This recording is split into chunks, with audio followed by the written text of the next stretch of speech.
அனைவருக்கும் வணக்கம். எப்படி இருக்கீங்க? இன்னைக்கு நான் பேச போறது ஒரு சாமி சம்மந்தப்பட்டது. காமெடி வீடியோ தான். ஆ அது ரொம்ப முக்கியமானது என் வாழ்க்கையில.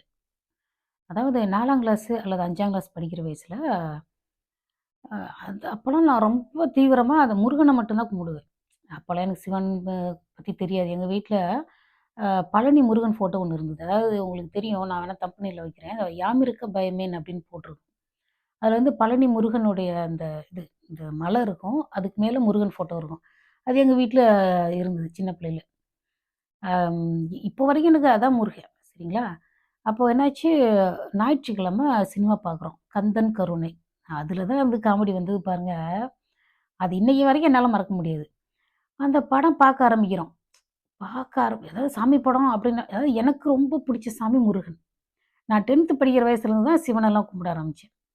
அப்புறம் 12த் முடிக்க ஆரம்பிச்சதுக்கு அப்புறம் தான் அந்த அம்மன் தெய்வங்களெல்லாம் கும்பிட ஆரம்பிச்சேன். அதுக்கு கும்பிட ஆரம்பிச்சதுக்கான காரணம்லாம் இருக்கு. அதெல்லாம் காரணம் இல்லாம எதுவும் செய்றது கிடையாது. அப்ப என்னாச்சு, ஆ கந்தன் கருணை படம் பார்த்துக்கிட்டு இருக்கப்போ, எ ரொம்ப சந்தோஷமா நான் பார்க்க ஆரம்பிக்கிறேன். கொஞ்ச நேரத்தில எங்க அம்மாவ கூப்பிட்டு கேட்கிறேன். கொஞ்ச நேரத்தில பார்த்தீங்கன்னா, படத்தில முருகன் பெரிய முருகன் ஆயிடுறாரு. அதாவது ஒரு ஒரு சின்ன பிள்ளையோட மனநிலையிலருந்து யோசித்து பாருங்களேன்.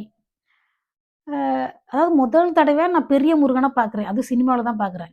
எங்க அம்மாட்ட கேட்கிறேன், "அம்மா முருகன் பெரிய முருகன் இருக்கிறாரா?" அப்படின்னு. எங்க அம்மா சமையல் பண்ணிட்டு, "ஆமா" அப்படின்னு. கொஞ்ச நேரத்தில பார்த்தீங்கன்னா, வள்ளியோட அவருக்கு கல்யாணம் ஆயிடுது. "அம்மா முருகனுக்கு கல்யாணம் ஆயிடுச்சா?" எ அதாவது நான் வந்து அந்த மாதிரி நான் பார்த்ததே கிடையாது என் வாழ்க்கையில. அப்புறம் கொஞ்ச நேரம் கழிச்சு, அத விட பெரிய ட்ராஜடி என்னன்னா, முருகனுக்கு இன்னொரு கல்யாணம் ஆயிடுது. அப்ப வந்து பாருங்க, எங்க அம்மாட்ட போய் நான் திரும்பவும் கேட்கிறேன். "ஏம்மா முருகனுக்கு 2 கல்யாணம் ஆச்சா?" அப்படின்னு. எங்க அம்மா பயங்கர ஸ்மார்ட், புத்திசாலி.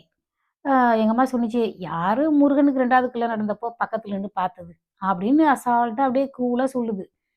ஆ இந்த சொல்லுதுன்னு தான் சொல்லி பழக்கம். சொல்றாங்கன்னு எனக்கு சொல்லி பழக்கம் இல்ல. எங்க அம்மா அப்படி சொன்னுச்சு. எனக்குன்னா அப்படியே அதாவது அதாவது நான் எனக்கு முருகன் மேல பக்தி தான். வேற ஒண்ணும் கிடையாது. ஆனாலும் என்னால தாங்கிக்கவே முடியல. அதாவது நான் கும்புற சாமி 2 கல்யாணம் பண்ணியிருக்கு. அது எப்படி அந்த சாமி 2 கல்யாணம் பண்ணலாம்? அப்படின்னு அது ஒரு மனசு தாங்கவே முடியல. அதாவது எங்க வீட்ல என்ன யாராவது அடிச்சுட்டாங்கனாலோ, இல்ல அடிச்சாலும் நான் வாய் வச்சுட்டு சும்மா இருக்க மாட்டேன். அடி வாங்கியிருப்பேன். என்ன யாராவது அடிச்சாங்கன்னு வச்சுக்கோங்க வீட்ல, எங்க அண்ணனோ இல்ல யாராவது அடிச்சுட்டாங்கன்னா, எங்க அம்மாட்ட போய் கேட்பேன். அந்த முருகன் படத்த கழட்டி குடுன்னு கேட்பேன். மேல இருக்கும். கழட்டி குடுத்தா, அந்த முருகன புடிச்சுக்கிட்டே தூங்குவேன். அந்த ஃபோட்டோ புடிச்சுக்கிட்டே தூங்குவேன். அழுதுகிட்டே தூங்கிருவேன். இந்த அழுதுகிட்டே தூங்குற பழக்கம் எனக்கு சின்ன பிள்ளையிலேருந்து இருக்கு. அது என்னன்னு எனக்கு தெரியல. இப்பவும் கூட இந்த சில சமயத்தில அழுதுகிட்டே தூங்குவேன். ஏதாவது ஒரு சோக கதைய நெனச்சுக்கிட்டு தூங்கிருவேன். யாரோட சோக கதையோ நெனச்சுக்கிட்டு. அப்போ அந்த ஃபோட்டோ பக்கத்தில வச்சுக்குவேன். இல்லாட்டி கையில இப்டி புடிச்சுக்கிட்டே தூங்கிருவேன். அந்த அளவுக்கு எனக்கு முருகன பிடிக்கும். அன்னைக்கு நைட்டு அழுதுகிட்டே இருக்கேன். அதாவது முருகனுக்கு கல்யாணம் ஆனதுவே எனக்கு கொஞ்சம் கஷ்டமா தான் இருந்தது. அது அதுக்கு பக்தி தான் ஓகே. அப்புறம் வந்து முருகனுக்கு 2 கல்யாணம் ஆனது எனக்கு அத விட தாங்க முடியல. அதாவது எனக்கு கௌரவம் போச்சு. அதாவது மானமே போச்சுங்கிற அளவுக்கு. நான் கும்பிடுற சாமி எப்படி 2 கல்யாணம் பண்ணலாம்? அது தப்பு அப்படின்னு சொல்லிட்டு, அந்த சின்ன பிள்ளையிலயே எனக்கு ஏன் தப்புன்னு தோணுச்சுன்னு எனக்கு தெரியல. அதாவது ஒரு ஆள் எதுக்கு 2 பேர கல்யாணம் பண்ணணும் அப்படின்னு சொல்லிட்டு நைட்டெல்லாம் அழுதுகிட்டே நான் தூங்கிட்டேன். அப்புறம் நான் ஒரு வாரம் அதாவது காலையில ஸ்கூலுக்கு போறதுக்கு முன்னாடி, சாமி கும்பிட்டுட்டு, இந்த "யாம் இருக்க பயமேன்ங்கிற" வார்த்தை எனக்கு ரொம்ப பிடிக்கும். அதாவது அது வந்து ஒரு தைரியத்த குடுக்கும். நான் ரொம்ப தூரம் நடந்து போவோம் இல்லையா? அப்ப நான் சாமி கும்பிட்டுட்டு தான் போவேன். ஒரு வாரம் சாமியே கும்பிடல. ஆனாலும் எனக்கு வந்து இப்போ நீங்க டீ, காஃபிய திடீர்னு நிறுத்துனா எப்படி இருக்கும்? ஒரு மாதிரி கஷ்டமா இருக்கும்ல. அது ஒரு மாதிரி இருந்துச்சு. நான் ஒரு வாரம் சாமியே கும்பிடல. ஃபோட்டோ பார்க்கல, கும்பிடவே இல்ல. ஒரு வாரம் கழிச்சு எனக்கு அது ஒரு மாதிரி குற்ற உணர்ச்சியா இருந்தது. ஐயோ! என்ன பண்றது? அப்படின்ட்டு நான் ஒரு முடிவுக்கு வந்தேன். அதாவது ஒரு முடிவுக்கு நான் வந்தேன். இந்த ஒரு வாரம் வந்து இந்த முருகன கும்பிடாம இருந்தது எனக்கு கஷ்டமா இருந்தது. நான் என்ன பண்ணேன், அதாவது நான் கந்த கந்தன் கருணை படம் பார்க்கல பார்க்கல அப்படின்னு ஒரு முடிவுக்கு வந்துட்டு, அதாவது எனக்கு பெரிய முருகன்னு ஒருத்தர் இருக்கிறாருன்னு எனக்கு தெரியாது. அதாவது இந்த ஆடு காண போனதா நான் கனவு கண்டேங்கிற மாதிரி. ஆ முருகனுக்கு 2 கல்யாணம் நடக்கல. முருகனுக்கு கல்யாணமே நடக்கல. அதாவது அந்த குட்டி முருகன் மட்டும் தான் எனக்கு தெரிஞ்ச முருகன். இதுக்கு மேல எனக்கு முருகன பத்தி எதுவுமே தெரியாது. அப்படின்னு அந்த சினிமா பார்க்கறதுக்கு முன்னாடி இருந்த மனநிலைக்கு நான் போறேன். போயிட்டு அப்பதான் எனக்கு ரிலாக்ஸ் ஆச்சு. அப்பாடா! என்ன ஒரு ரிலாக்சேஷன் தெரியுமா? அதுக்கப்புறம் ரொம்ப நிம்மதியா இருந்தது. பழையபடிக்கு நான் சாமி கும்பிடுறேன். அது போறேன், வர்றேன். ஒண்ணுமே இல்ல. பிரச்சனை அப்படியே சால்வ்ட். எல்லாமே சால்வ் ஆயிடுச்சு. அப்புறம் எனக்கு தோணுச்சு ஒரு நாளு. அதாவது இந்த வளர வளர தோணுச்சு. முருகன் அந்த சாமியெல்லாம் கனவுல வருதுன்னு சொல்லுவாங்க தெரியுமா? அந்த மாதிரி முருகன் என்னைக்காவது கனவுல வந்தா, முதல்ல கேட்க வேண்டிய கேள்வி, "உனக்கு 2 கல்யாணம் ஆச்சா? ஆவலையா?" அப்படின்னு கேட்கணும்னு நான் ரொம்ப வருஷமா யோசனை பண்ணிட்டு இருக்கேன். அதுல என்ன ஒரு ஃபன்னியா நடந்தது தெரியுமா? 2 வருஷத்துக்கு முன்னாடி பர்த் இந்து கோயில் இங்க ஒண்ணு இருக்கு. நம்ம பக்கத்து ஏரியாவுல. அங்க போயிட்டு முருகன் படம் இருக்கான்னு கேட்டேன். அதுக்கு அந்த பையன் என்ன சொன்னாரு தெரியுமா? அங்க அந்த லட்டுலாம் வச்சுக்கிட்டு இருப்பாங்க. 2 பொண்டாட்டியோட முருகன் இருக்கு வேணுமான்னு கேட்டாரு. நான் அப்படியே மனசுக்குள்ள சிரிப்பு வருது. பயங்கரமா சிரிப்பு வருது. ஆனா வெளியில, "இல்ல வேணாம். அ எனக்கு எனக்கு இது வந்து 2 மனைவியோட இருக்கிற முருகன வீட்ல கொண்டு வந்து வச்சா, பிள்ளைங்களுக்கு யார் பதில் சொல்லுவா?" இப்ப நானாவது கந்தன் கருணை படம் பார்த்தேன். நான்லாம் அந்த பிள்ளைங்களுக்கு நானே போட்டு குடுத்தா தான் அந்த பிள்ளைங்க பார்க்க முடியும். நான் ஜென்மத்துக்கு குடுக்க மாட்டேன். என் பொண்ணு கேட்கிறா, அந்த சிவனுக்கு இடது பக்கம் முருகன் சன்னதி இருக்கு. அதான் குட்டி குட்டியா இருக்கும் இல்லையா? அதுல. முருகன் இருக்கிறாரு. பக்கத்துல 2 பொண்ணுங்க 2 மனைவி நிக்கிறாங்க. என் பொண்ணு கேட்டா, அந்த பெரியவ. "அ ஏம்மா 2 பேர் நிக்கிறாங்க" அப்படின்னு. நான் சொன்னேன், "இது முருகனுக்கு ஒரு மனைவி, ஒரு பெஸ்டி" அப்படின்னு. "அதான் பெஸ்டிக்கெல்லாமா செலவு வைப்பாங்க?" அப்படின்னு சொல்லி கேட்டா. நான் அதுக்கு மேல நான் ஒண்ணும் சொல்லல. ஏன்னா வந்து என்ன நான் சீரியஸா என்ன சொல்ல நினைக்கிறேன்னா, ஒரு சாமிக்கு வந்து 2 மனைவி இருக்குங்கிறது ஒரு பெண்களுக்கு மனசுக்கு நல்லது கிடையாது. ஒரு பையன் வந்து அப்படி அத பார்த்தான்னா, அப்ப மேல் வந்து உயர்ந்தவங்க. அதாவது ஆண் வந்து உயர்ந்தவன்ற எண்ணம் தான் வரும். சரிங்களா? ஒரு பக்கத்து மாநிலத்து படம், ஆந்திரா படத்த பார்க்குறேன். அதுல நாகார்ஜுனான்னு நெனைக்கிறேன். அதுல 2 கேரக்டர் ரம்யா கிருஷ்ணன், அப்புறம் கஸ்தூரி 2 பேரும் அந்த அந்த மனிதருக்கு மனைவியா நடிச்சிருக்காங்க. அது என்ன கேரக்டரோ தெர்ல. அது தெலுங்குலலாம் இருக்கு. உண்மையிலே அத பார்த்தோனே ரொம்ப கஷ்டமா இருந்தது. 2 அதாவது இப்ப நடைமுறையில 2 பேர கல்யாணம் பண்ணல. ஆனா ஒரு ஆணர் வந்து 2 பேர் விரும்புறது, அந்த 2 பேரும் அவருக்கு வந்து பணிவிடையெல்லாம் செய்ற மாரி ஒரு பாட்டு பார்த்தேன். அது என்ன படமோ தெர்ல. எனக்கு அதுதான். இப்ப கூட நான் முருகன் கனவுல வந்தாருன்னா, முதல்ல நான் கேட்கணும்னு நெனைக்கிறது என்னோட ஒரு 4ஆம் கிளாஸ் படிக்கிற வயசுல இருந்து, "உனக்கு 2 கல்யாணம் ஆச்சா? இல்லையான்னு." அப்புறம் நான் ஒரு நாள் பார்க்குறேன், கண்ணதாசனுக்கு 3 கல்யாணம். 3 கல்யாணம், 16 பிள்ளைங்க. ஓ காட்! அப்போ இந்த இவரு சொன்னேனே, என்ன பாப் மார்லி. அவருக்கு ஒய்ஃப் 1 தான். நெறைய காதலி. பிள்ளைங்கலாம் கொண்டு வந்து குடுத்துட்டாரு. ஆனா கண்ணதாசன் அத விட ஹைலைட்டா அதாவது அத விட முன்னேறி போயிட்டாரு. 3 மனைவி.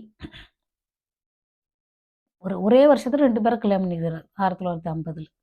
அதுக்கப்புறம் 3ன்னு போட்டிருக்கு. சிலதுல 4ன்னு போட்டிருக்கு. ஆனா 16 பிள்ளைங்க. எனக்கு பிள்ளைங்க எத்தனை எண்ணிக்கைங்கிறதெல்லாம் எனக்கு முக்கியம் கிடையாது. ஒரு பிள்ளையா பொறந்தாலும் கூட எனக்கு அத பத்தி கவல கிடையாது. ஆனா எப்படி 3 மனைவிய கல்யாணம் பண்ணாரு? யோசித்து பாருங்க. எவ்வளோ ஆச்சரியமா இருக்கு. கண்ணகிக்கு 100 கல்யாணத்த மறுக்கிற இந்த சமூகம், கண்ணதாசனுக்கு 3 மனைவிய எப்படி ஏத்துக்கிட்டாங்க? அப்புறம் இன்னொரு கதைய கேளுங்க. நான் சொல்லிர்றேன். மொத்தமா சொல்லிர்றேன். எதுக்கு தனித்தனியா வீடியோ போட்டுக்கிட்டு.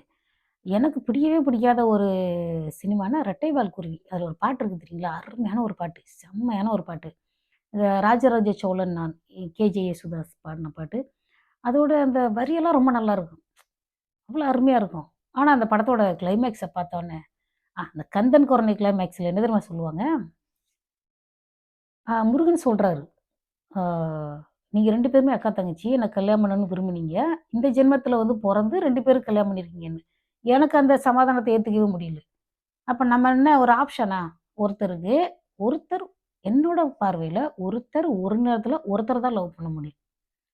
என்ன?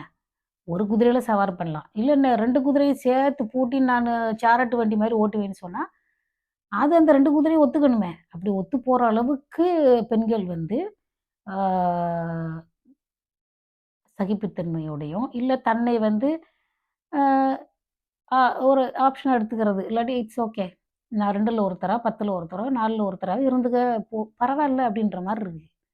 அப்போ ஏன் ஒரு ஆணால மட்டும் இப்படி பண்ண முடியாது? ஏன்னா பண்ண முடியாது. ஏன்னா அவங்களுக்கு வந்து அப்படி அதாவது ஆண்களுக்கு வந்து ஒன்றுக்கு மேற்பட்டவங்கள காதலிக்கக்கூடிய பரந்த சிந்தனை இருக்கு. இல்ல நான் சும்மா வெறுப்பேத்துறதுக்கு நான் சொன்னேன். இப்போ அந்த இது சொல்றேன். ரெட்டைவால் குருவி படத்துல பார்த்தீங்கன்னா, அப்படி ஒரு கடுப்பா போச்சு. அந்த படத்தோட கிளைமேக்ஸ பார்த்தீங்கன்னா, நமக்கே வாந்தி வர்ற மாரி இருக்கு. சரிங்களா? எனக்கு அப்படியே ஐயோ! கன்றாவியன்னு அப்பா வாந்தி வர்ற மாரி இருக்கு. கரெக்ட்டா அந்த கிளைமேக்ஸே அதான். 2 பொண்ணுங்களும் பிரெக்னன்ட்டா இருக்கு. 2 பொண்ணுங்களும் அத பார்த்தா எனக்கு வந்த ஆத்திரத்துக்கு இந்த உலகத்துல அந்த படத்தையும் பார்த்துட்டு பொறுமையா நீங்க வீடு வந்து சேர்ந்துருக்கீங்கன்னா, உங்களுக்கு எம்புட்டு மனதைரியம் இருக்கணும். குடைக்குள் மலைய விட மோசமா இருக்குது. 2 பொண்ணுங்களும் அப்படியே 2, 3 பிள்ளைங்கள வச்சுக்கிட்டு, 2 பிள்ளைங்களும் வயித்த தள்ளிக்கிட்டு நிக்குது. Really bad, really bad. அது எப்படி 2 பேரும் ஒரு ஆள கல்யாணம் பண்ணிக்கிட்டு 2 பேரும் பிரெக்னன்ட்டா இருப்பாங்க. வேணா அந்த கிளைமாக்ஸ பாருங்க. அப்புறம் வந்து பார்த்தீங்கன்னா, சினிமாவுல வேற இன்னொரு டைரக்டர் யாருன்னா, கே.எஸ். ரவிக்குமார். பாட்டாளின்னு ஒரு படம். அதுல பார்த்தீங்கன்னா, தேவயானியும், ரம்யா கிருஷ்ணன் ஜோடி. அப்புறம் வீரான்னு ஒரு படம். அவர் எடுத்த படம் தான். அதுல பார்த்தீங்கன்னா, ரோஜாவும், மீனாவும் ரஜினிக்கு ஜோடி. அப்புறம் என்ன ஒவ்வொரு படத்துலயும் அவர் 2, 2 ஜோடியா வச்சிருப்பாரு. அது உண்மையிலே டிஸ்கஸ்டிங்கா இருக்குது. அசிங்கமா இருக்கு. இப்போ எங்க தோட்டத்துல தண்ணி மொற போடுவாங்க. இல்ல எனக்கு தெரிஞ்ச உதாரணத்த தான் சொல்ல முடியும். ஒரே கேணி இருக்கும். அண்ணன், தம்பி 2 பேருக்கும் நிலத்த பிரிச்சுருவாங்க. இப்போ திங்கட்கிழமை அவங்க அவங்க நிலத்துக்கு தண்ணி பாய்ச்சுறாங்கன்னா, செவ்வாய்க்கிழமை தம்பி தண்ணி பாய்ச்சுவார். ஸோ இது 1 நாள் விட்டு 1 நாள் தண்ணி பாய்ச்சுறது. இப்ப இந்த மாரி கல்யாணம் பண்றாங்களே, இது என்ன முறையில இது என்ன முறை? இது இது வந்து முறைப்படி தான் இந்த மாரி கல்யாணம் நடக்குதா? அதாவது ஒரு ஆண் வந்து 2 பெண்ண கல்யாணம் பண்ற மாரி, ஒரு பெண் வந்து 2 ஆண கல்யாணம் பண்ணிட்டா, அது எவ்வளவு நம்மளால தாங்கிக்க முடியுமா சொல்லுங்க? நம்ம சின்ன பிள்ளைகள் நான் அது முருகனோ, இப்ப சிவபெருமானுக்கு வந்து தலையில வந்து கங்கை இருக்குன்னு சொல்றாங்க. அது வந்து கங்கை ஒரு பெண்ணாலாம் நீங்க எல்லா நதியும் பெண்ணா தான் நம்ம பார்க்குறோம். பெண்ணா தான் சொல்றோம். ஆமா. எதுவுமே சுத்தமா இருக்காது. அந்த பெண்ணுன்னு நம்ம கங்கைய சொல்றதுக்கு என்ன காரணம்னா, இந்த ஒட்டுமொத்த இந்தியாவோட நிலப்பரப்பை நீங்க ஒரு சிவனா பார்த்தீங்கன்னா, அது வந்து சிவனோட தலைக்கு இந்த பக்கம் இருக்குது கங்கை. ஒட்டுமொத்த இந்தியாவையுமே ஒரு சிவனோட வடிவமா பார்த்தோம்னா, அது அந்த பக்கம் இருக்குதுங்கிறது தான் அதோட காரணமே தவிர, அவர் வந்து கங்கைய லவ் பண்றாருன்னு கிடையாது. சிவபெருமானுக்கு ஒரு மனைவி தான். ஆனா, அவங்க பையனுக்கு ஏன் 2 மனைவி வச்சிருக்கிறாங்கன்னு எனக்கு தெரியல. அப்ப பார்த்தீங்கன்னா, இவர் வந்து சிவபெருமானோட பையன். அத ஒரு ஜாதின்னு வச்சுக்கோங்க. அவர் பேரு குறவர் பெண்ண கல்யாணம் பண்ணிக்கிறாரு. சரிங்களா? அப்புறம் மறுபடியும் வந்து அந்த வேற ஒரு ஜாதி பொண்ண வந்து அவங்க தெய்வானே கல்யாணம் பண்ணிக்கிறாங்க. இது என்ன அப்புறம் இன்னும் 2 பேரு கல்யாணம் பண்ணி வச்சாலும் அந்த முருகன் அதையும் ஏத்துக்குவாரா? இது என்ன இப்ப சொல்றது? எனக்கு உண்மையிலேயே சொல்றேன். நான் இந்த சின்ன பிள்ளையில எனக்கு இருந்த அதே மனநிலை இன்னும் அப்படியே தான் இருக்கு. ஒரு கடவுள் வந்து கடவுளா இருந்தாலும் சரி, ஒருத்தர் ஒருத்தரோட நின்னா, ஒரு சி அ கும்பிடுறவங்களுக்கும், இல்ல பொதுமக்களுக்கும் அத பார்க்குறப்போ என்ன தோணும்? என்ன தோணும்? நெறைய பழைய சினிமாக்கள் பார்த்தீங்கன்னா, அ ஒரு மனைவி காணா போயிருவாங்க. ஒரு மனைவி இறந்ததா நெனச்சுக்கிட்டு இன்னொரு கல்யாணம் பண்ற மாரி காமிப்பாங்க.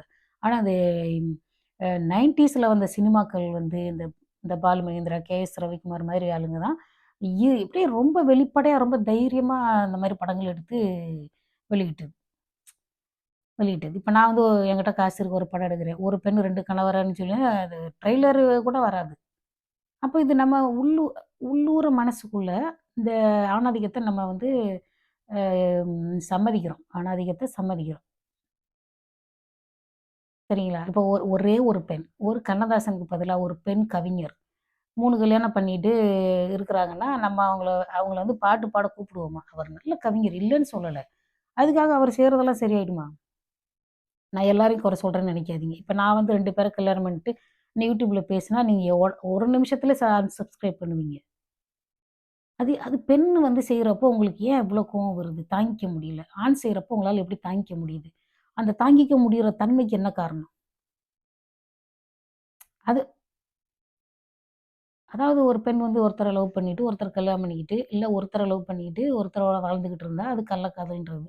இதே ஒரு ஆண் வந்து அவங்களுக்கும் ஒரு தாலிய கட்டி விட்டுட்டா, அது வந்து கௌரவமா போயிடுது. அப்படிதானே? இல்ல எனக்கு தெரியல. எனக்கு ரொம்ப மனசு கஷ்டமா இருந்தது. இந்த கடைசியா விஜய் அவங்க அப்பா கூட ஒரு படம் எடுத்தாரு. ஜெய்ய வச்சு. என்ன ஒரு கதை! அவன் ட்ரெயின்ல போறான். பீர் குடிச்சிருக்கான். அதனால அவன் வந்து ஒரு பொண்ணு கூட பழகிர்றான். அப்புறம் மறுபடியும் ஒரு பொண்ண லவ் பண்றான். அந்த பொண்ணு கூடயும் பழகுறான். கடைசில பார்த்தா 2 பேரும் வந்து அந்த கே.எஸ். ரவிக்குமார் படத்துல மாரியே 2 பேர் கூடயும் அவன் பேசிக்கிட்டு இருக்கான், பழகிட்டு இருக்கான். 2 பேருக்கும் குழந்தை இருக்கிற மாரி காமிப்பாங்க. விஜயோட அப்பாவுக்கெல்லாம் எதுக்கு இந்த காலமான கடைசில இந்த மாரி சினிமாலாம்? அதுல ஒரு டயலாக் வரும் பாருங்க. தேவதர்ஷினி கேட்பாங்க. ஆஃபீஸ் ரூம்ல.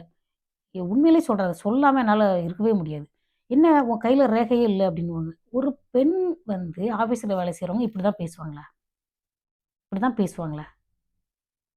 ஒரு ஒரு வயசுக்குன்னு ஒரு மெச்சூரிட்டி வேணாம்? வயசுக்குன்னு ஒரு மெச்சூரிட்டி வேணாம்? இவருக்கெல்லாம் இவங்க பையனுக்கெல்லாம் எதுக்கு அரசியல் ஆசை? அதுல என்ன கதை இருக்குது? அந்த படத்தோட பேர் எனக்கு மறந்துடுச்சு. ஜெயின் நடிச்ச படம். கடைசியா அந்த பையன் நடிச்ச படம்னு நெனைக்கிறேன். உங்களுக்கெல்லாம் என்னத்துக்கு அதாவது இளைஞர்கள் இப்படித்தான் இருக்காங்க. எதையாவது இப்ப நான்லாம் நான் ஏதாவது ஒரு வீடியோவாவது வெட்டியா பண்ணணும்னு நெனைக்கிறேனா? ஏதாவது ஒரு படத்த எடுத்து வச்சு, இளைஞர்கள் இப்படித்தான் இருக்காங்க, இப்படித்தான் பேசுறாங்க, இப்படித்தான் அவங்க சிந்திக்கிறாங்க. எதுக்கு தான் அதாவது நம்ம தமிழ் சினிமா கிட்ட இருந்து பசங்கள காப்பாத்துறதே பெரிய விஷயம். நான்லாம் படம் பார்க்குறப்பவே சொல்லுவேன். ஏதோ ஒரு படம் நல்லா இல்லன்னு வச்சுக்கோங்க. இதெல்லாம் ஒரு படமா? அப்படின்னு திட்டிக்கிட்டே இருப்பேன். நல்லாவே இல்ல. என்ன கதை? என்ன ஒரு சமூக பொறுப்பு இருக்கு? என்னத்தையோ விக்கிறது. ஒரு ஒரு தரமில்லாத ஒரு பொருள வித்து, அந்த காச இது நம்ம வச்சோம்னா, அத நம்ம பயன்படுத்துனோம்னா குடும்பத்த பாதிக்கும். இதெல்லாம் நல்ல விஷயமே கிடையாது. நல்ல விஷயமே கிடையாது. ஒரு தரமான ஒரு பொருள செஞ்சு, அத வித்து, அத வாங்குறப்போ நமக்கு இருக்கிற ஒரு மன நிறைவு, ஒரு இந்த இருட்டு அறையில் அந்த அப்படின்னு ஒரு படம் வந்ததுல்ல. அதெல்லாம் என்ன இதனால சொசைட்டிக்கு என்ன பிரயோஜனம்? ஒரு பிரயோஜனம் கிடையாது. அவனுக்கு ஒவ்வொரு மனுஷனும் இயல்புலயே அவனுக்குன்னு ஒரு நிதானம், பொறுமை, அவனோட வாழ்க்கையில அவனுக்குன்னு ஒரு நல்ல காதல் அமையணும்னு ஆசைப்படுற யாராவது இந்த படத்த எடுப்பாங்களா? எனக்கிட்டலாம் இந்த மாரி ஒரு படத்த எடுத்து கோடி இல்ல 100,00,000 கோடி கிடைக்கும்னா கூட நான் எடுக்க மாட்டேன். இந்த மாரி ஒரு படத்த. அவ்வளோ மோசமா இருக்கு. உலகத்துல இருக்கிற எந்த ஜீவராசியாவது இந்த மாரி படத்த பார்த்துட்டு போய் இனப்பெருக்கம் செய்யுமா? உங்களுக்கெல்லாம் என்னதுக்கு அவ்வளோ திமிரு? எதுக்கு அந்த திமிரு? அதில வேற லெவல்ன்னு கத்துறானுங்க. அவைங்க முகத்தெல்லாம் பார்த்தா இவைங்களுக்கெல்லாம் கல்யாணம் ஆகுமா? இல்ல இவையெல்லாம் ஒரு நல்ல அப்பனா இருப்பானான்னு எனக்கு அவ்வளோ சந்தேகமா இருக்கு. அது எல்லாம் அப்புறம் அ அதாவது பசி, தூக்கம் இது போல தானே காதலும். அவனுக்கு எது காதல்னது அவனால அ உணரணும்ல. துக்கம்னா என்னன்னு தெரியும். பசின்னா என்னன்னு தெரியும். கடன் வாங்குனா அந்த கடன கட்டுறது எவ்வளோ கஷ்டம்னு தெரியும். அதுபோல ஒவ்வொரு ஃபீலிங்கையும் அவன் அனுபவிக்கணும்ல. அவன் காதல அனுபவிக்கவே கூடாது. கண்ட கண்ட படத்த பார்த்துட்டு அப்படியே திரியணும். கல்யாணம் பண்ணணும், பொண்டாட்டிட்ட பாசமா இருக்கக்கூடாது. அப்படியே இந்த சினிமா பார்த்துக்கிட்டே திரியணும். இதே சமூக சீர்கேடு பண்ணுனா, குடும்பத்த உண்மையிலே பாதிக்கும். உண்மையிலே பாதிக்கும். நல்ல நல்ல சினிமா எடுத்த டைரக்டர்ஸோட பிள்ளைங்க வாழ்க்கையே எப்படி இருக்கு? இந்த மாரி படம் எடுக்கிறவங்க வாழ்க்கையெல்லாம், அந்த மாரி டைரக்டருக்குலாம் எவன் பொண்ணு குடுப்பான்? என்ன சொல்லிக்கிற மாரி இருக்குதா அந்த படம்லாம்? அவனுக்கெல்லாம் பொண்ணு கிடைக்கிறது ரொம்ப கஷ்டம். தெரியுமா உங்களுக்கு? கௌரவமா சொல்லிக்க முடியுமா? இந்த படத்த என் மருமக எடுத்தான்னு. வெட்கப்படுவாங்க. பழி பாவத்துக்கு அஞ்சணும். வெட்கப்படணும். தப்பு பண்ணிட்டோம். இது மாரி கெட்ட விஷயங்கள் செய்றதுக்கு வெட்கப்படணும். நாணம் வரணும். என்ன? கல்யாணம் ஆன பொண்ணு வெட்கப்படுதுல, அந்த வெட்கத்த சொல்லல. அஷேம்டு. அப்படி ஆவணும் அந்த மாரி படத்தெல்லாம் எடுக்கிறவங்க, ப்ரொடியூசரு, நடிக்கிறவங்கலாம் அசிங்கமா அத ஃபீல் பண்ணணும். அதெல்லாம் ஒண்ணும் கிடையாது. எந்த விலங்குகள் போயிட்டு இந்த மாரி படத்த பார்த்துட்டு இருக்கு? ஒரு 2 குருவி இந்த ஒரு குருவி நான் கூட வீடியோ போட்டிருந்தேன். அந்த குருவி அது கூட்ட அழகுபடுத்தி வைக்குது. அது பாக்குது. அந்த கூடு பிடிச்சிருந்ததுன்னா, அதுக்கு அது அது சேர்ந்து வாழுது. பிடிக்கலன்னா அதாண்டு போகுது. எந்த குருவி போயிட்டு எந்த குருவியையும் பாலியல் பலாத்காரம் பண்றதில்ல. இவனுங்க அந்த 6வது அறிவு இருக்குன்னு சொல்லிக்கிட்டு, என்ன முதல் அறிவு 5 அறிவு 4 அறிவு இருக்கிற ஜீவராசி கூட பாலியல் பலாத்காரம் செய்றதில்ல. இவனுக்கு 6வது அறிவு இருக்குதாமா. அதாவது இருக்கிற அறிவு கெட்டு போச்சுன்னா, அதாவது பித்தன்னா நல்லா இல்லன்னு அர்த்தம். மைண்டு நல்லா இல்ல. ஓகே. அந்த மாரி குழம்பி போற ஒருத்தனே தனக்கு 6 அறிவு இருக்குன்னு நெனச்சுக்கிறான். ரொம்ப கஷ்டம். Facebookக்கு கமெண்ட் செக்ஷன்லலாம் பார்த்தீங்கன்னா, ஆண்கள் பயன்படுத்துற வார்த்தையெல்லாம் இவெல்லாம் நான் ஒரு கமெண்ட்ல எழுதிட்டேன் நான். இந்த மாரி பெண்ணோட உடம்ப பத்தி எழுதுனா, "நீ எப்புட்றா பொறந்த?" அப்படின்னு. அதாவது இவனுங்க வீட்டுக்குள்ள ஒரு மாதிரி, வெளியில ஒரு மாதிரி ஆக்ட் பண்ணிட்டு இருக்கானுங்க தெரியுங்களா? அது அது இதுல ஒண்ணு அவன் ஏதோ வாய் வழியா பொறந்த மாதிரியும், இல்ல அது என்ன ஒரு அசிங்கமான வார்த்தை. அதாவது திட்டுறதுல கூட ஒரு டீசென்ட்டா திட்டணும். இப்ப அதுபோல பெண்கள் ஆண்கள பத்தி எழுதுனா, அது அசிங்கமா இருக்குது. 4 பேரு 4 பேரு பொது இடத்துல 4 பேர் வாசிப்பாங்களே நம்ம கமெண்ட்டுன்னு யோசிக்க வேணாம்.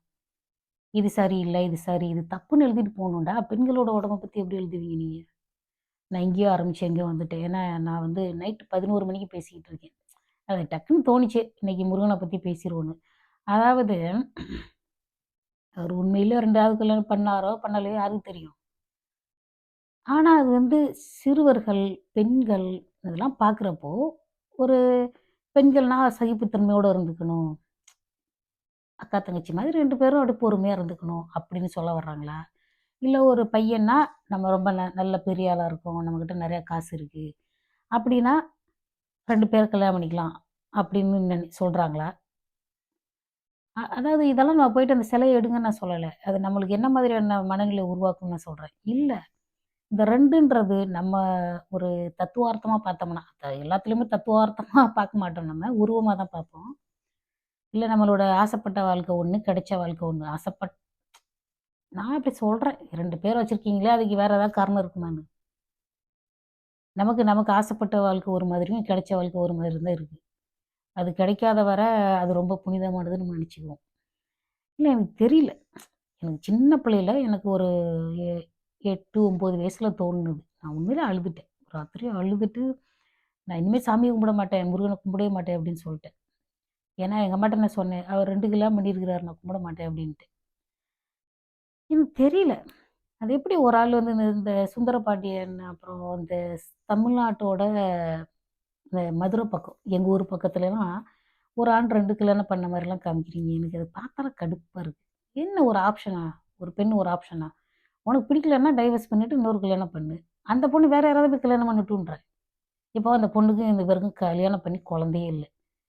இப்ப என் குழந்தையே இல்லன்னா, உனக்கு பிடிக்கலன்னா டைவர்ஸ் பண்ணு. அந்த பொண்ணு வேற யாராவது கல்யாணம் பண்ணிட்டாங்கன்னா, அவங்களோட சூழ்நிலைக்கு அந்த பொண்ணுக்கு குழந்தை பிறக்க கூட வாய்ப்பு இருக்குல்ல. அந்த பெண்ணு குழந்தையே பொறக்கலன்னு சொல்லி வச்சுக்கிட்டு, அவங்க தங்கச்சிய கல்யாணம் பண்றது. இப்படி ஒரு ஆப்ஷனாவே இந்த வீட்ல எப்படிதான் வாழ முடியும் சொல்லுங்க? எந்த ஆணாவது இப்படி இருப்பாங்களா? இந்த கணவருக்கு குழந்தை பிறக்கல. அதனால அவங்களோட குடும்பத்த சேர்ந்த இன்னொரு ஆண கல்யாணம் பண்ணிக்கிட்டு அந்த வீட்ல இருக்க முடியுமா? உண்மையிலேயே சொல்றேன். நியாயமே கிடையாது. நியாயமே கிடையாது. இது வந்து ஒரு பெ ஒரு குழந்தை இல்ல. அதனால இன்னொரு கல்யாணம் பண்றோம். இப்ப நெறைய சிகிச்சைகள்லாம் வந்திருக்குது. நான் அந்த காலத்துல நடந்தத சொல்றேன். அத வந்து நீங்க சினிமால திருப்பி திருப்பி சொல்லிட்டு இருக்கீங்க. சுந்தர பாண்டியன் படத்துல பார்த்தீங்கன்னா, அது ஒரு பெருமையா உங்க தாத்தா வந்து 2 கல்யாணம் பண்ணியிருந்தாரு. எதுக்கு அதெல்லாம் சொல்றீங்க? எனக்கு அப்படியே கடுப்பா இருக்கு. எங்க 22 நிமிஷம் ஆயிப்போச்சு பரவால்ல.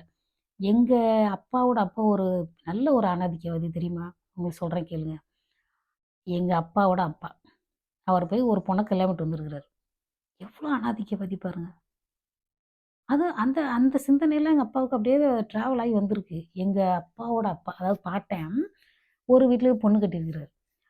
அந்த மாமனார் இருக்காரு தெரியுமா? அந்த மாமனாருக்கு வந்து பையன் இல்லையாம். பையன் இல்லாட்டி உனக்கு என்ன? உடனே சரி பையன் இல்லாட்டி என்ன பண்ணுவாங்க? 3 பொண்ணு இருக்கு, 4 பொண்ணு இருக்குன்னா, அப்படியே சொத்த பிரிச்சு தருவாங்க. நீ வாங்கிட்டு போ வேண்டியது தானே. இவர் என்ன பண்ணியிருக்கிறாரு, எவ்ளோ அநாகரிக சிந்தனை பாருங்க. கொஞ்சம் நல்லவர் தான். ஆனா இந்த சிந்தனையில சரியில்லன்னு நான் சொல்றேன். ஒட்டுமொத்தமா யாரையும் குற்றவாளின்னு நான் சொல்லல. ஆணாதிக்க சிந்தனை எங்க பாட்டனுக்கு இருந்திருக்கு. அவர் என்ன பண்ணியிருக்கிறாரு, மாமனாருக்கு ஒரு பொண்ணு பார்த்து கல்யாணம் பண்ணி வச்சிருக்கிறாரு. மாமனாருக்கு யாராவது பொண்ணு பார்த்து கல்யாணம் வைப்பாங்களா? அதாவது மாமனாருக்கு ஆண் வாரிசு இல்லையாம். பொண்ணு பார்த்து கல்யாணம் பண்ணி வச்சிருக்கிறாரு. அதுக்கப்புறம் பையன் பொறந்துச்சான்னு எனக்கு தெரியாது. பொறந்துச்சுன்னு தான் சொன்னாங்க. எனக்கு உண்மையிலேயே ஆச்சரியமா இருக்குது. மாமனாருக்கு யாராவது போய் மருமகன் கல்யாணம் பண்ணி வைப்பாங்களா? எங்கேயாவது மாமியாருக்கு போய் யாராவது கல்யாணம் பண்ணி வைப்பாங்களா? இல்ல. இப்ப வந்து ஒரு சில குடும்பங்கள்ல பையன் வந்து அம்மாவுக்கு இன்னொரு மாப்பிள்ளை பார்த்து கல்யாணம் பண்ணிக்கிறாங்க. நான் என்ன சொல்றேன், ஒரு வாழ்க்கை முழுக்க நம்ம கஷ்டப்பட்டு பிள்ளைங்கள வளர்த்து, அதுகள ஆளாக்கினதுக்கு அப்புறம் ஒரு 25 வயசுக்கு அப்புறம் போய் ஏன் கல்யாணம் பண்ணணும்னு நான் கேட்கிறேன். அது அது எப்படி எப்படி இருக்குன்னா, நான் என் பிள்ளைங்கள நல்லா வளர்த்துட்டேன். நல்லா வளர்த்து செட்டில் பண்ணிட்டு நான் கல்யாணம் பண்றேன்னு ஒரு பெண் சொன்னா, நான் என்ன தெரியுமா யோசிப்பேன், அந்த வயசுல நம்ம பாட்டுக்கு ரெஸ்ட் எடுக்கலாமே. எதுக்கு? என்ன குழம்பு வச்சுட்டியா? என்ன டீ போட்டுட்டியா? அத பண்ணிட்டியா? இத பண்ணிட்டியான்னு ஒரு கேள்வி கேட்கறதுக்கு ஒரு ஆள் வேணுமா? பிள்ளைங்கள வளர்க்கறதுக்கு தானே வளர்க்குற சமயத்துல தானே கல்யாணம் பண்ணியிருக்கணும். வளர்க்குற சமயத்துல கல்யாணம் பண்றதுக்கு யாரும் தயாரா இல்ல. அப்ப பிள்ளைங்கலாம் வளர்ந்ததுக்கப்புறம், அதாவது இவ கஷ்டப்பட்டு சம்பாதிச்சு பிள்ளைங்கலாம் வளர்ந்ததுக்கப்புறம், இவ ஏதோ ஓல்ட் ஏஜ் ஹோமுக்கு போற வயசுல ஒரு கல்யாணத்த பண்ணி, அவருக்கு வந்து சாப்பாடு குடுக்கணும், காஃபி, டீ குடுக்கணும், துணி துவைக்கணும், மிஷின்ல போட்டுக்கலாம் துணிய. ஓகே. குடுக்கணும். அ எனி டைம் வந்து இப்ப நம்ம தனியா இருந்தோம்னு வச்சுக்கோங்க, ரெஸ்ட் எடுக்கலாம். அப்படியே உட்காந்து டீ குடிச்சிட்டு புக் படிக்கலாம். நெனச்சா வாக்கிங் போலாம். எனக்கு ஏதாவது நெனச்சா சிரிப்பு தான் வருது. ஏன் இந்த 50, 60 வயசுக்கு மேல போய் கல்யாணம் பண்றாங்க? பேசாம உட்காந்துருக்கலாம். நம்ம பாட்டுக்கு அப்படியே ஃப்ரீயா போயிட்டு வரலாம். எப்போ வந்து அந்த பிள்ளைங்கள வளர்க்குற சமயத்துல அவங்களுக்கு இளமை இருக்கு. அப்ப வந்து கல்யாணம் பண்றதுக்கு முன்வராத இந்த சொசைட்டில இருக்கிற ஒருத்தர், ஏன் பிள்ளைங்கலாம் பெருசானதுக்கு அப்புறம் கல்யாணம் பண்ணணும்? ஏன் கல்யாணம் பண்ணணும்? ஏன்னா அப்ப வந்தா இன்னொருத்தர் பெத்த பிள்ளைக்கு இவங்க சம்பாதிச்சு குடுக்கணும். இன்னொருத்தர் பெத்த பிள்ளைக்கு நான் ஏன் சம்பாதிக்கணும்? அப்படின்ற எண்ணம் தான் நம்ம ஆண்களுக்கு நெறைய இருக்கு. அப்படியே வேலைக்கு போய் சம்பாதிக்கிற பொண்ணத்தான் கல்யாணம் பண்ணிக்குவாங்க. ஏன்னா, அவ பிள்ளைங்களுக்கு அவளே சம்பாதிச்சு வளர்த்துக்குவா, அப்படின்னு நெனப்பாங்க. சரிங்களா? 2வது இன்னொன்னு விஷயம், சும்மா நான் பேசிர்றேன். எனக்கு ஃப்ளோல வருது. இன்னொரு விஷயம் என்னன்னா, நம்ம வந்து 2வது கல்யாணம் பண்றதுல இன்னொரு பிரச்சனை என்னன்னா, நம்ம 2 குழந்தைங்க பொறந்துருச்சுன்னா, அ கருத்தடை பண்ணிர்றதுனால, இன்னொருத்தர் வந்து கல்யாணம் பண்றதுக்கு வாய்ப்பு கிடையாது. ஏன்னா, குழந்தை பெத்துக்க முடியாது இல்லையா? அதனால புதுசா யாரும் வந்து கல்யாணம் பண்ண முடியாது. ஏற்கனவே கல்யாணம் பண்ணிட்டு, குழந்தைங்க இருக்கிறவங்கள நம்ம தேடி கண்டுபிடிக்கணும். அப்போ வந்து அந்த பசங்களுக்கு வந்து ஒரு சிங்கிள் மதரா தான் அந்த பிள்ளைங்கள வளர்த்தாகணும். ஆனா அது எனக்கு 50 வயசுக்கு அப்புறம் கல்யாணம் பண்றதுல எனக்கு கொஞ்சம் கூட அது அதாவது எப்படி சொல்றது? எதுக்கு தேவையில்லாத தொல்ல? நை நை நைன்னுகிட்டு ஏதோ கேள்வி கேட்டுக்கிட்டே இருப்பாங்க. அதுக்கு பேசாம இவ்ளோ கஷ்டப்பட்டு பிள்ளைங்கள வளர்த்துட்டு, பேசாம தனியா அக்கடான்னு உட்காந்துருக்கலாம். ரெஸ்ட் எடுக்கலாம். எதுக்கு தொல்ல? அப்படின்னு சொல்லிட்டு ஏன்னா வந்து அதுவும் அப்ப கரெக்ட்டா இருக்கணும்ல. என்ன அப்படியே வந்து பிரதாப் போத்தன் மாதிரி வந்து பாசமா பேசிற போறாங்க. ஆனா எனக்கு என்னவோ தெரியல. அவர சின்ன பிள்ளையில ரொம்ப பிடிக்கும். அந்த பேசுற விதம் வந்து குரலு, அதெல்லாம் நல்லாருக்கும். கடமுட கடமுடன்னு இருக்காது. அப்படி இருக்குது நெலைம. என்னத்த மறுமணம் பண்ணி என்ன எரிச்சல் அதாவது மறுமணத்த விடுங்க. முதல் திருமணமே இப்ப நமக்கு வாழ்க்கை எவ்வளோ கஷ்டமா இருக்கு பாருங்க. இந்த இந்த 2 பாயிண்டோட பேசிட்டு முடிச்சுக்கலாம். அதாவது இந்த உலகத்திலேயே ரொம்ப கஷ்டமான விஷயம் என்ன தெரியுமா? பணம் சம்பாதிக்கிறது தான். அத விட பயங்கர கஷ்டமானது என்ன தெரியுமா? உங்களுக்கு பிடிச்ச மாதிரி ஒரு வாழ்க்கை துணைய தேடி கண்டுபிடிக்கிறது. அ எ ஏன்னா ஒருத்தரு சொன்னாரு, இந்த சோல்மேட்டுங்கிறதெல்லாம் இப்ப லேட்டஸ்ட்டா வந்த ஒரு க ஒரு கருத்து அப்டின்னாரு. உண்மையிலே அப்படிலாம் கிடையாது. சங்க இலக்கியத்திலயும் இருக்கு. அதாவது உயிருக்கு உயிரா காதலிக்கிறது. அது உயிருக்கு உயிரா காதலிக்கிறது தான் சோல்மேட். இப்போ எனக்கு ரொம்ப பிடிச்ச பாட்டு நான் சொல்லணும்னு நெனச்சுக்கிட்டே இருந்தேன். இந்த கேளடி கண்மணி படத்துல வரும்ல ஒரு பாட்டு. நீ பாதி நான் பாதி. என் பிள்ளைங்களுக்கு எல்லாருக்கும் தெரியும். இது என்னோட ஃபேவரைட் சாங்குன்னு. அதாவது அந்த பாட்டுல வர்ற மாரி ஏன் வாழ முடியாது? அது ஒரு சிம்பிளான வாழ்க்கை தான். ரொம்ப அப்படியே வானத்த வில்லா வளைக்கிறேன் அதெல்லாம் ஒண்ணும் கிடையாது. 2 பேரும் சேர்ந்து வாழணும். உனக்கு கண்ணு கலங்குச்சுன்னா, ஏன் கண்ணு கலங்கணும்? அதுதானே ஃப்ரெண்ட்ஷிப்லயும் இருக்கு. இப்போ ஒருத்தர் கஷ்டப்படுறப்போ ஒரு ஃப்ரெண்ட் இப்படியே உட்காந்துட்டு பார்த்துக்கிட்டு இருப்பேன். ஒருத்தர் கஷ்டம்னா இன்னொருத்தர் கண்ணு கலங்குது. அதுதான் ஒரு ஒரு பேசிக்கான லவ் தான் அந்த பாட்டு. அந்த மாதிரி கூட வாழ்க்கை அமையாதவங்க என்ன பண்றது சொல்லுங்க? நம்மளும் கண்ணகி மாதிரி கன்னத்துல கைய வச்சுக்கிட்டு உட்காந்தே இருக்க வேண்டியது தான். இவன் மாறுவான், மாறுவான்னு. அப்ப அதுக்குள்ள நமக்கு தலைமுடியெல்லாம் நரைச்சு வயசாயிடும். அப்புறம் நீ மாறுனா என்ன? மாறாட்டி என்ன? பரலோகத்துக்கு தான் போகணும்.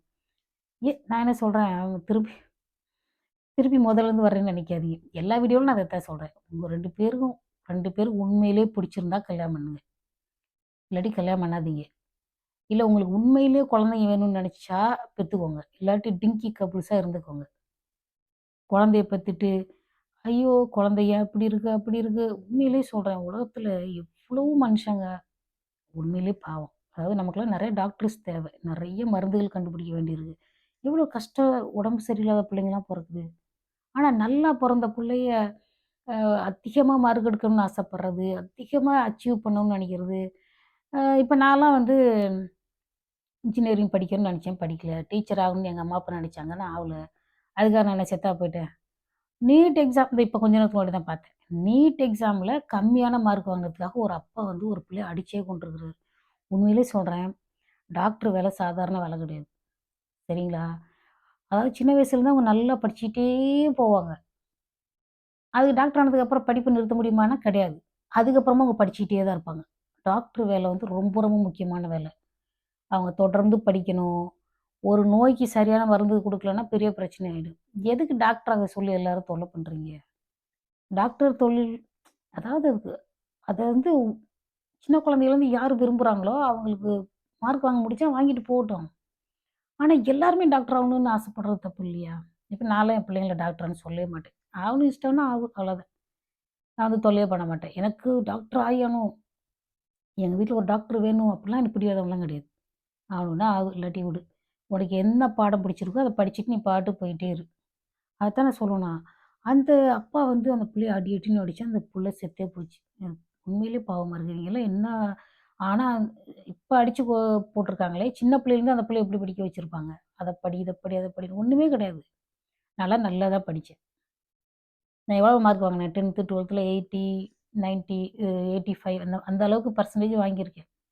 ஆனா வாழ்க்கைக்கு அது பத்தாது. அது வாழ்க்கைக்கு வந்து அந்த மார்க் பத்தாது. மார்க்குங்கிறது என்ன என்ன பொறுத்தவரை மார்க் எப்படி இருக்குன்னா, நம்மளோட கவனம் வந்து வேற விஷயங்கள்ல திசை திருப்பாம அப்படியே கடிவாளம் போட்ட குதிரை மாதிரி நான் போய்க்கிட்டே இருந்தேன். சரிங்களா? அது ஒண்ணு தான் வந்து ஒரு நல்ல விஷயம். நான் பல விஷயங்கள்ல வந்து கண்டுக்கல. ஸ்கூல் முடிக்கிற வரைக்கும். அப்புறம் ஒரு 20, 25 வயசு வரைக்கும் கூட நான் படிக்கணும், வேலைக்கு போகணும்னு மட்டும் தான் சிந்திச்சேனே தவிர, இந்த லவ் பண்றது அப்படி இப்படி எதுவுமே பண்ணல. இல்ல நான் அப்படி பண்ணலேன்னு இப்ப கொஞ்சம் வருத்தப்படுறேன். இது இப்ப கிராமத்தில பண்ணுனா ஊருக்கே தெரிஞ்சிரும். உலகத்துக்கே தெரிஞ்சிரும்.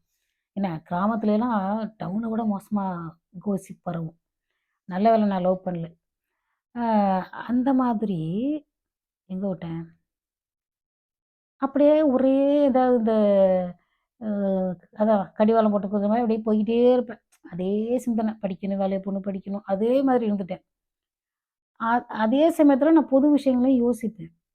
ஆனா இவங்க வந்து பாருங்க, ஒரு அம்மா, அப்பா நிலைமையில இருந்துகிட்டு, ஒரு டாக்டர் ஆகணும்னு அவ்ளோ பிடிவாதம் என்ன? உலகத்தில அந்த அத தவிர வேற வேலையே இல்லையா? விருப்பம்னா ஆவலாம். இல்ல அதே மோட்டிவோட, அதே குறிக்கோளோட ஒரு 17, 18, 20 வருஷத்த செலவு பண்ண வச்சீங்கன்னா, பிள்ளைங்களுக்கு மன உளைச்சலே வந்துரும். சந்தோஷமா இருக்கணும். சந்தோஷமா படிக்கணும், சந்தோஷமா போணும், வரணும். அதான் முக்கியம். 32 நிமிஷம் ஆயிடுச்சு. ஏதோ 10 பேர தானே பார்க்க போறீங்க. அது மாதிரி எனக்கு வந்து அவருக்கு மு நான் வந்து தீவிரமா முருகன கும்பிட்ட ஆளு. ஆனாலும் எனக்கு அந்த படம் பார்த்தோனே என் மனசு my heart broken my heart broken. எப்படி வந்து இப்படி பண்ணலாம்? அதாவது அது 2வது கல்யாணம் பண்றது சரியா தப்பான்ற வயசெல்லாம் அந்த வயசுல எனக்கு தெரியல. அது ஏன் பண்ணாரு? ஏன்னா நம்மளுக்கு அப்படி ஒரு ஒரு ஆண் வந்து 2 பேர இது பண்ணிட்டு கல்யாணம் பண்ணியிருக்கிறது, நம்ம கண்ணுக்கு வந்து சகஜமா நம்ம பார்க்கல எங்கேயுமே. சகஜமா பார்க்காத ஒரு விஷயத்த கடவுளே பண்ணாலும் நம்மளுக்கு ஏத்துக்க முடியல. அந்த மாதிரி என்னோட சின்ன வயசு இது. இன்னமும் நான் நெனப்பேன். எனக்கு பழனி முருகன தவிர வேற எந்த முருகனையுமே பிடிக்காது. கல்யாணம் பண்ண முருகன பிடிக்காது.